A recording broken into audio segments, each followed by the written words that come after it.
Allô? Vous êtes chaud ce soir? Ouais! Non, franchement, je vois, il y a du monde, c'est cool. Moi, je me présente, je m'appelle Amine Salem, je suis en deuxième année à l'USCE.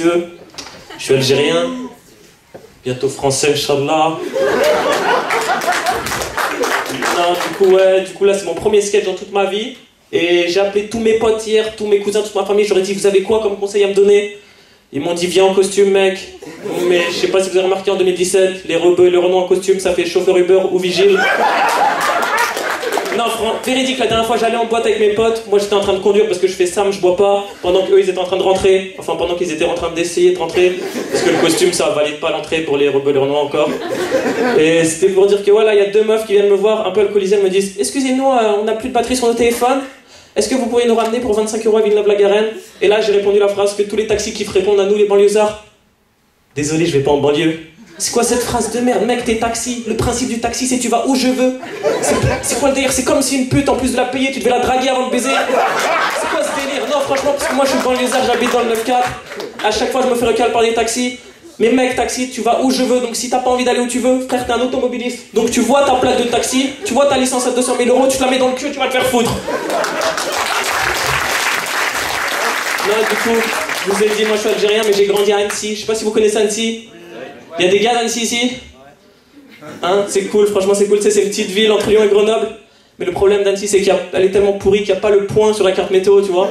Tu sais, quand elle présente, du coup, t'es obligé de faire la moyenne de la température de Lyon, de Grenoble. Franchement, la dernière fois, c'était 2 degrés Lyon, 10 degrés Grenoble. C'est cool d'habiter à Grenoble, hein. Non, et du coup, je vous ai dit, moi, je suis algérien, j'ai grandi à Annecy, et mon plus grand rêve, c'est d'être le premier Français d'origine algérienne à jouer dans le cinéma américain. De 1, parce que j'ai envie d'être français.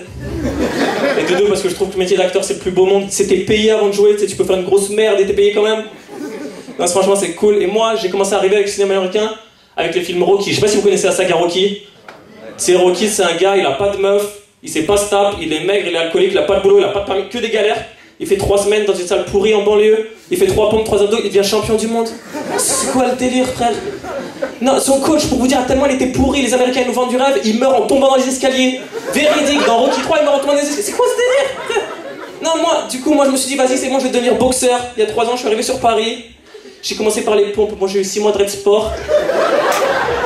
Après, du coup, je me suis dit, j'ai mon pote, il est là, Johnny, il m'a dit, viens à Créteil, il y a une salle de ouf. Je suis allé, je me suis fait défoncer la gueule. Je me suis retrouvé à l'hôpital, mon daron il s'est vénère, il est venu du bled, il a pris l'avion, il m'a enculé, je me suis encore retrouvé à l'hôpital. Ma daronne elle a pris l'avion aussi, elle m'a enculé, je me suis retrouvé à l'hôpital. Ma petite soeur elle est venue, bon elle je l'ai défoncée, mais mon daron il m'a niqué. Non, c'est une galère la boxe, du coup j'ai abandonné la boxe, je me suis dit je vais devenir acteur.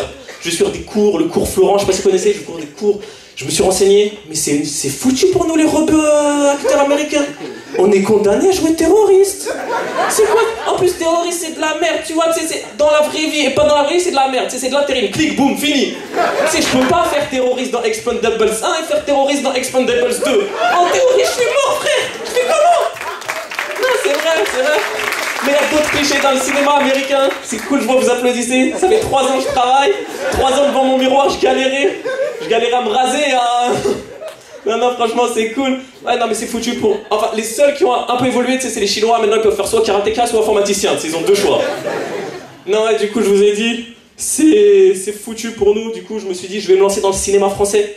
Mais le cinéma français, c'est de la merde. Je suis désolé, je dis rien contre le cinéma français. La série la plus connue, c'est Plus belle la vie. C'est quoi cette série de merde? 600 saisons, 12 000 épisodes, 15 000 flashbacks. Tu sais, il y a tellement de flashbacks, la saison, elle avance pas, elle recule. Non, mais ils font des flashbacks sur tout et n'importe quoi. La dernière fois, il est tombé dans les escaliers, ils ont fait un flashback en noir et blanc pour faire croire qu'il va chercher loin dans sa mémoire. Frère, t'as le plâtre, de quoi t'as oublié? T'as mal, tous les jours tu prends du Doliprane. C'est du délire, non, franchement. Mais moi, j'imagine toujours un fan de Plus belle la vie, 21 h dimanche avec sa meuf, pizza, bière, popcorn et tout préparé. Ils voient un flashback de merde, ils pètent un câble. Non, franchement, ils pètent un câble, non, franchement. Non, après, du coup, je me suis tourné vers le stand-up. Je sais pas si vous connaissez le stand-up, ce qu'on est en train de faire là. Pour ceux qui savent pas, fallait pas venir. Et j'ai commencé à kiffer, moi, le stand-up grâce à l'émission On ne demande qu'à en rire. Je sais pas si vous connaissez On ne demande qu'à en rire. Des émissions de ouf, elles passaient sur France 2, ils avaient des sketchs imposés. Et en fait, ils devaient faire des sketchs, ils avaient 5 minutes pour faire rire, sauf que j'ai jamais compris le principe. C'est parce qu'en fait, c'était des gens pas drôles qui notaient des gens drôles. C'est comme si un gars plus nul que toi en maths, il corrige ta copie de bac de maths.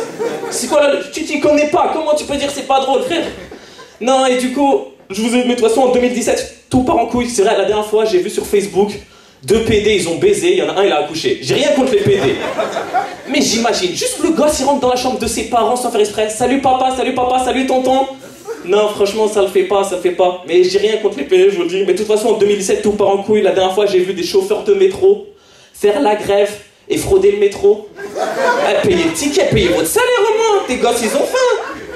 Non, c'est vrai, de toute façon, je vais finir sur un truc. Moi, je sais pas si vous avez remarqué un truc. En 2017, tout le monde fait de la muscu. Les petits, les maigres, les gros, tout le monde fait de la muscu. Mais on a tous un gars dans notre entourage. Ça fait 3 ans, il fait de la muscu. Il pousse tous les jours à la salle, il prend des prods, mais il prend pas de muscles. Vous le connaissez, c'est le genre de gars qui va enlever son t-shirt dans toutes les situations possibles. On fait un match de foot, on enlève le t-shirt. On fait du dessin, on enlève le t-shirt. C'est quoi ce délire, frère? Non, c'est vrai, non. Mais je me demande toujours si, dans 10 ans, il se retrouve coincé dans la campagne à cause d'une panne de sa voiture. Est-ce qu'il va enlever le t-shirt avant d'ouvrir le capot? Ouais, je vais vous laisser sur ça, je dois aller à la muscu.